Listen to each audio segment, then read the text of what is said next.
ఎన్టీఆర్, ఏలూరు, తూర్పు గోదావరి, కాకినాడ, కోసీమ, అనకాపల్లి, అల్లూరి జిల్లాలకు yellow alert. రేపు ఏలూరు, కృష్ణా, ఎన్టీఆర్, గుంటూరు, పల్నాడు, బాపట్ల, మార్కాపురం, ప్రకాశం జిల్లాల్లోని కొన్ని ప్రాంతాల్లో 45, 46 డిగ్రీల వరకు ఉష్ణోగ్రతలు నమోదయ్యే అవకాశం ఉందని పేర్కొన్నారు. విజయనగరం, పార్వతీపురం మన్యం, అల్లూరి సీతారామరాజు, పోలవరం, కాకినాడ, కోనసీమ, తూర్పుగోదావరి, పశ్చిమ గోదావరి, నెల్లూరు జిల్లాల్లోని కొన్ని ప్రాంతాల్లో గరిష్ట ఉష్ణోగ్రతలు 42, 44 డిగ్రీల వరకు నమోదయ్యే అవకాశం ఉందన్నారు.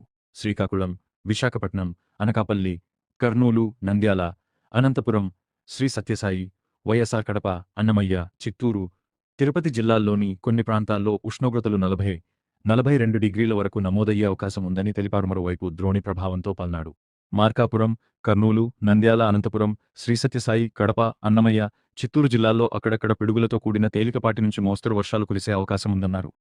ఉరుములతో వర్షం పడే సమయంలో ప్రజలు చెట్ల క్రింద, విద్యుత్ స్తంభాలు, హోర్డింగ్స్ క్రింద నిలబొద్దని సూచించారు.